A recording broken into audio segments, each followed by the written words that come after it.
Quem também já está comigo no estúdio, a minha primeira convidada hoje é a Cris Aguiar. Ela tem um trabalho muito bacana, né? Com esse olhar voltado para a questão social, uma ativista social que desde muito cedinho, né, faz um trabalho lá nas igrejas católicas do Rio de Janeiro, já ocupou cargos tanto na gestão municipal do Rio quanto na gestão estadual, né, para lançar esse olhar voltado para a cultura, voltado para o acolhimento, voltado para o crescimento. E a Cris é minha primeira convidada. Já vou dar boas-vindas a ela, né, agradecendo pela visita aqui à cidade e ao programa. Tudo bem, Cris? Que bom Olá, te receber. Bom dia. Ótimo, bom dia. É um prazer estar aqui, uma honra participar do seu programa. Quero te agradecer demais pelo convite. A alegria é toda minha. Você fez um passeio, né, ontem e hoje por Cabo Frio, conhecendo ao lado do Alexandre Assunção e de outras pessoas, alguns projetos sociais importantes da cidade. Como é que você viu isso tudo? O que você achou disso tudo, Cris? Antes de eu falar dos projetos, vou falar que você está coberto de razão. Que povo acolhedor. Nossa, fui muito bem recebida aqui em Cabo Frio, amei. Fui muito acolhida na pousada que fiquei e pernotei. Fui muito acolhida nos locais que eu passei para lanchar, para tomar meu café da manhã, meu almoço, minha janta. Muito obrigada a todos vocês de Cabo Frio. E passei por alguns projetos aqui ontem, né, de idosos, de crianças, vendo essas necessidades, as dificuldades, as fragilidades de todos esses projetos sociais, que a gente sabe e percebo que você também tem esse grande entendimento do quanto eles são importantes, mas que na verdade eles são grandes band-aids, são pessoas de coração muito aberto, que têm essa predisposição e esse olhar de amor e respeito ao próximo, que fazem esses projetos, mas que isso deveria ser de responsabilidade governamental.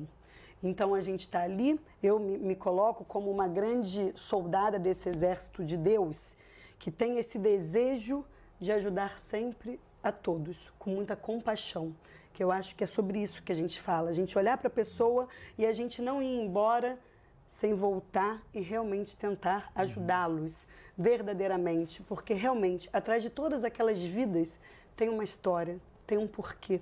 E por que tudo aquilo acontece? Né? Que família é essa que veio aquela criança? Por que ela está numa situação tão complicada, de rebeldia, de dificuldade? Então, assim, eu faço projetos sociais há muitos anos. 20 anos que eu tenho projetos sociais dentro de paróquias, né? Eu transito na cultura há 32 anos e o meu segmento principal dentro da cultura é a dança. Então, há 20 anos que eu faço projetos de danças para todas as faixas etárias. Crianças, adolescentes, jovens, meia-idade, terceira idade. E com essa experiência de 2 décadas, né, Sidney, a gente consegue falar com muita propriedade o quanto a cultura, a arte, a dança são capazes de transformar, né, a vida de uma pessoa, de um cidadão, de um ser humano. A gente precisa ser aquele samaritano, né? Que, ao ver aquele cidadão ferido na beira da estrada, foi lá atender. Antes tinham passado um levita, um sacerdote, e viraram o rosto. Isso não é comigo. Exatamente. O samaritano foi lá e cuidou, levou para a pousada, pagou, cuidou das feridas. Eu acho que a gente tem que ser um pouco mais esse samaritano. E aí não basta que um de nós faça isso. Eu acho que a sociedade como um todo precisa. Eu estava falando disso no editorial do programa. Acho que a gente precisa ter esse entendimento de que só unidos a gente vai conseguir dar solução para tantas questões que ainda hoje são buscadas, lutadas por gente que arregaça a manga e vai à luta. Alexandre está aqui, Paulo está aqui, tem o pessoal da Pastoral da Sobriedade, das duas paróquias aqui do centro de Cabo Frio, turma que trabalha pra caramba, né? Tem a turma dos dispensários, que luta, que arregaça as mangas. Nossos irmãos que são evangélicos também têm projetos lindos, tem lá o restaurante, lá do pessoal do SEI, né? Que atende todo mundo com alimento todo dia. E agora, eu sonho sinceramente com o dia que a iniciativa isolada vai se transformar numa iniciativa comum da sociedade. E eu acho que aí a gente resolve de vez o problema. É isso que você tocou, é muito importante. As pessoas têm uma falsa ideia, né, de que para ajudar o próximo precisa ser milionário. E não é. Eu, quando comecei a fazer projeto social, eu era uma menina começando e tendo, né, abrindo uma empresa que a ideia era terceirizar dança dentro dos colégios. E aí eu vou te dizer o porquê disso.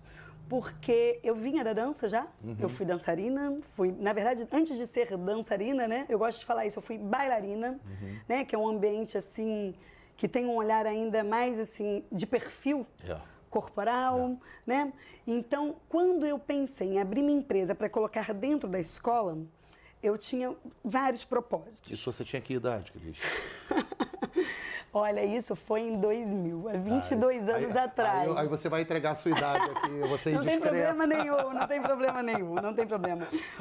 Isso foi em 2000, eu já dava aula há algum tempo já, e eu fui, e assim, eu caí numa situação dessa. Eu tinha esse desejo, mas eu achava que era uma realidade muito distante para mim, por eu ser muito menina. Entendi. E aí uma mãe de uma aluna falou assim, Cris, tem uma diretora de um colégio querendo conversar com você. E quando eu cheguei nesse colégio, né, com o Colégio Brasileiro de São Cristóvão, falando com a diretora, dona Elizabeth, ela falou assim, não quero te contratar como professora, não, quero contratar a sua empresa para terceirizar a dança aqui.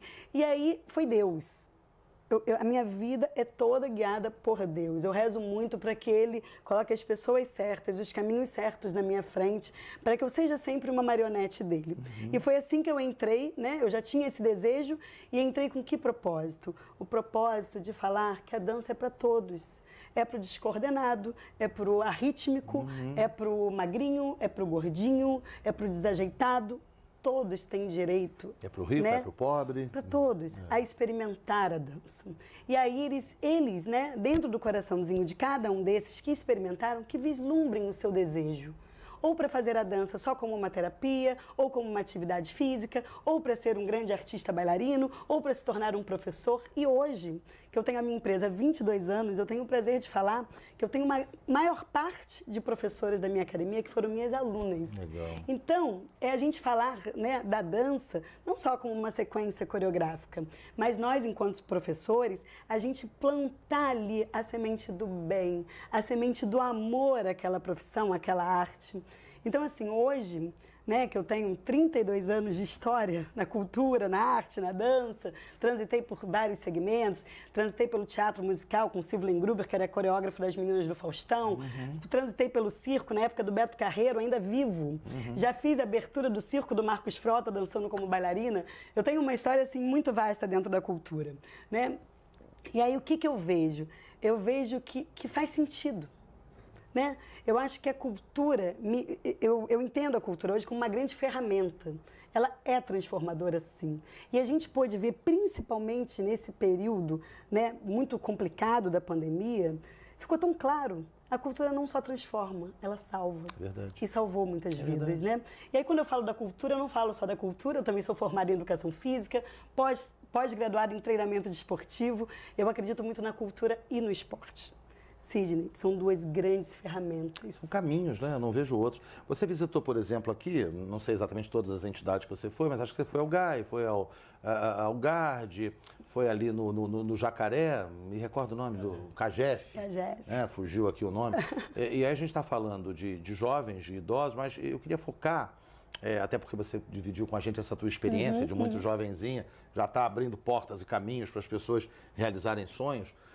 Como é que você enxerga o caminho aqui em Cabo Frio, pelo que você viu, né, para que esse jovem esteja inserido no contexto esportivo, no contexto cultural, e que isso sirva de horizonte para que a gente dispute, e o termo é esse mesmo, tem que disputar cada um desses jovens com o tráfico. Aquela coisa que muitas vezes se apresenta para aquele menino de 12, 13 anos que vê o cara de 15, que daqui a pouco vai morrer, né, porque é assim a vida de quem vai para o tráfico.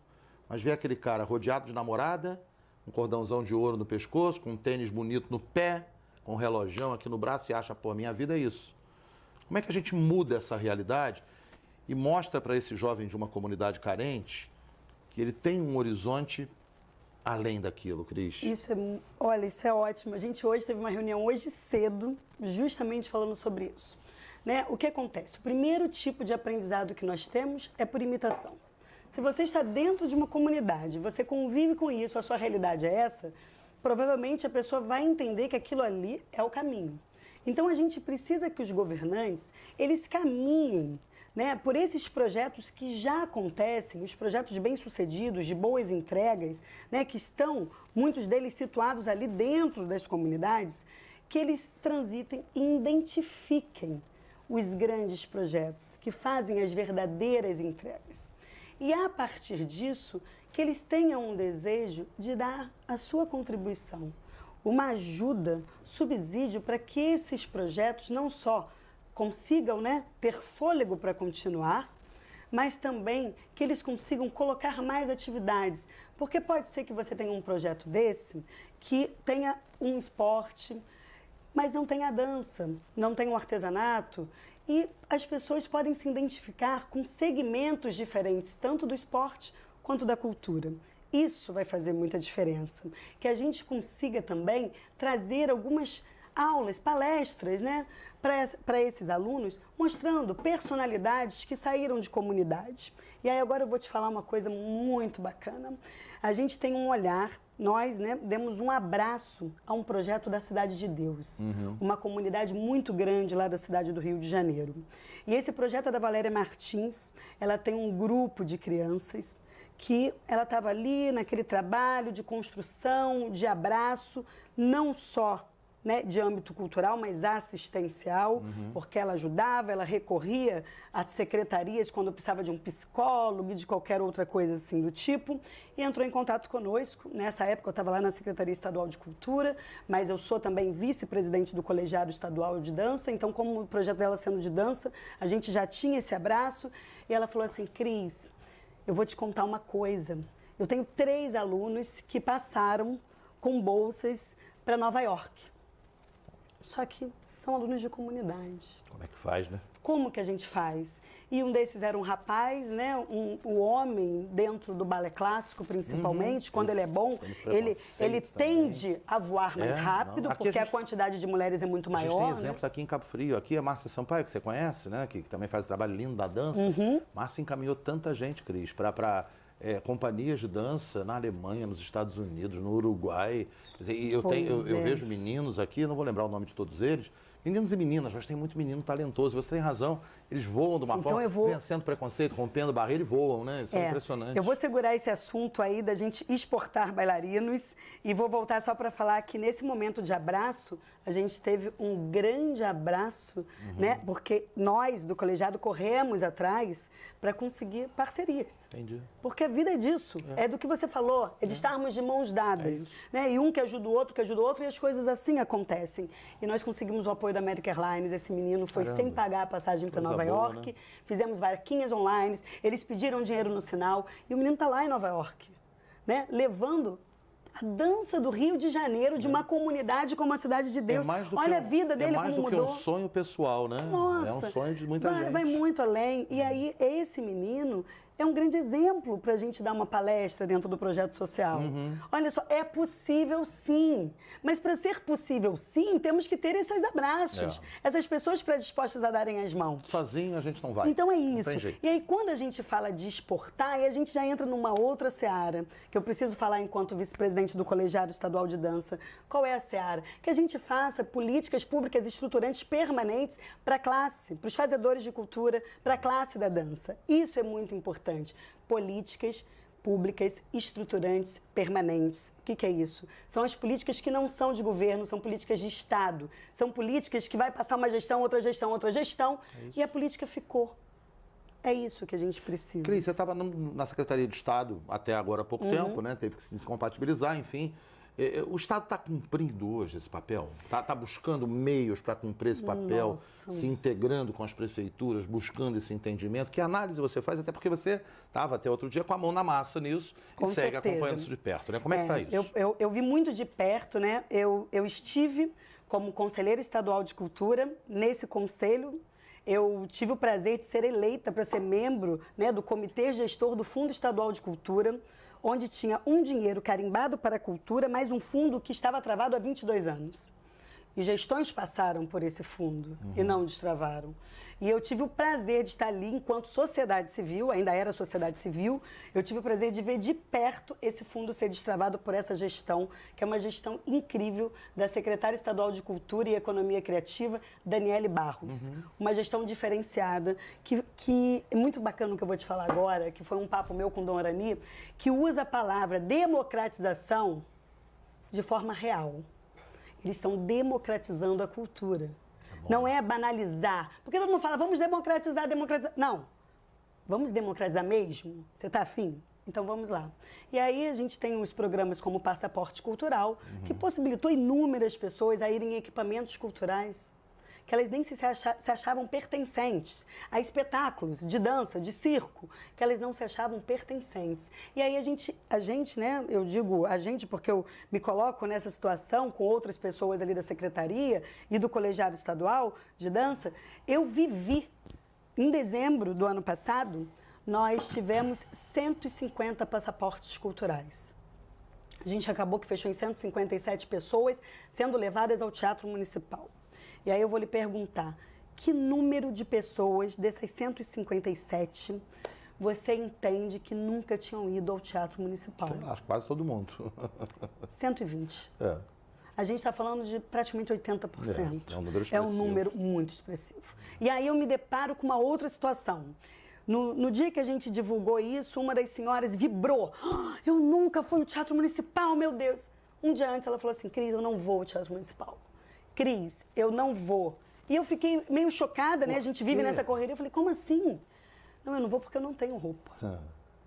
Não, e você entende isso, como ela não se sentia pertencente àquele espaço, que é um equipamento público. É dela, né? É dela. E aí, o que eu falei? Eu falei assim, não, claro que você tem roupa. Você não tem uma calça jeans, uma sandalinha, uma blusinha? Ah, isso eu tenho. Eu falei, é isso. Tá dentro. É isso, vamos embora. E ela foi ao Teatro Municipal e falou que foi uma das grandes experiências da vida dela. Então, é sobre isso que a gente fala, desse olhar ao próximo. Às vezes, né, precisamos, eu falo sempre assim, temos várias coisas a olhar, coisas pequenas, médias e grandes, coisas para se resolver em curto, médio e longo prazo. Mas isso tem que ser elencado. E algumas coisas, às vezes pequenas, elas têm que ser realmente promovidas, divulgadas, e tem que ter alguém que queira realmente fazer. O poder político junto com o desejo político de ter esse olhar de compaixão pela população. É isso, é isso. Destravar, como você usou a expressão ainda há pouco lá do fundo, destravar, é isso. É isso. Cris, adorei conversar contigo. Nossa, eu estou encantada. Muito, muito obrigada. Você possa continuar trilhando esse caminho aí, na vontade de Deus e ajudando as pessoas. É o que eu desejo para você, te viu? agradeço demais. Foi muito especial essa entrevista. E assim, que a gente possa desejar a todos, né? Um dia, uma semana, um mês, uma vida muito abençoada e com muita saúde. Amém. Muito obrigada, Sidney. Obrigado, tudo de bom, viu? Cris Aguiar falando com a gente ao vivo aqui no programa Sidney Marinho. Você que não viu o bate-papo inteiro, ele fica disponível tanto no nosso canal do YouTube quanto no Facebook. Tem as reprises aqui na TV.